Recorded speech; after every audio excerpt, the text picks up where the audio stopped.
Hi అండి అందరికీ. అందరూ ఎలా ఉన్నారు? నేను కూడా చాలా బాగున్నాను. ఈరోజు వీడియో ఏంటంటే బంగాళదుంప ఎగ్ కర్రీ అండి.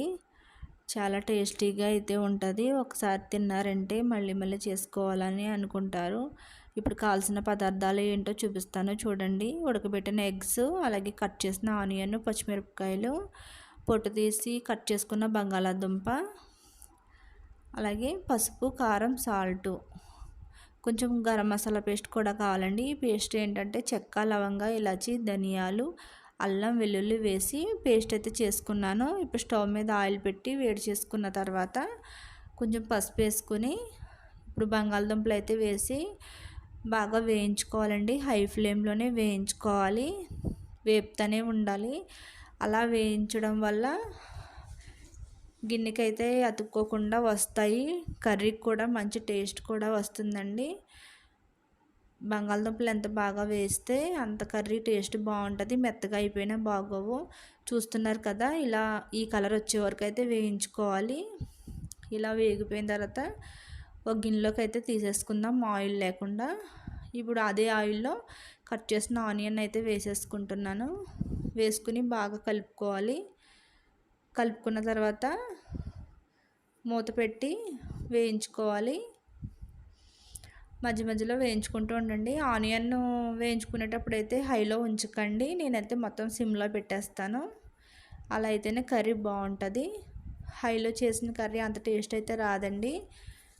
చూసారు కదా, మొత్తం అయితే వేగిపోయినాయి. ఇలా వేగిపోయిన తర్వాత మసాలా పేస్ట్ చూపించాను కదా, అదైతే వేసుకుని వేయించుకుందాము. ఒక 2 మినిట్స్ అయితే వేయించుకోండి. మూత పెట్టి వేయించుకున్న తర్వాత ఇప్పుడు పసుపు, కారం, సాల్ట్ ఉన్నాయి కదండి, అవి కూడా వేసేసుకుందాము.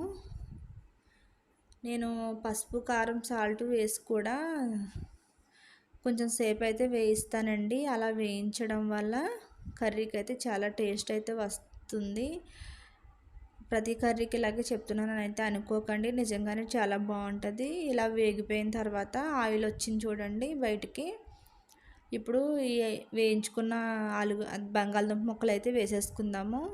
అవి కూడా వేసుకుని ఒక 2 నిమిషాలు వేయించుకున్న తర్వాత, అంటే మసాలా బాగా పడుతుందండి.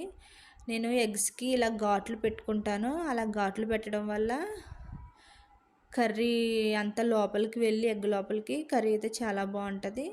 ఇలా వేయించుకున్న తర్వాత కొంచెం వాటర్ అయితే పోసుకున్నాను.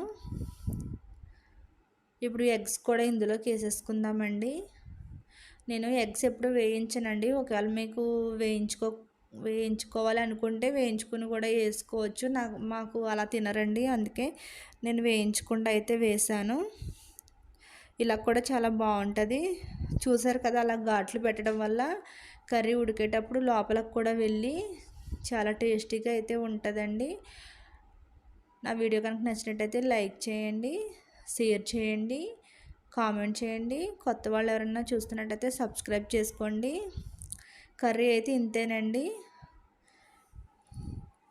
మూత పెట్టి మధ్యలో అయితే కలుపుకుంటూ అయితే ఉండాలండి. కర్రీ తొందరగానే అయిపోతుంది. నా కర్రీ ఎలా వచ్చిందో ఏంటో అన్నది కూడా కామెంట్ అయితే చేయండి. ఏమైనా తప్పులు ఉంటే కూడా కామెంట్ రూపంలో తెలియజేయండి. Thank you for watching friends.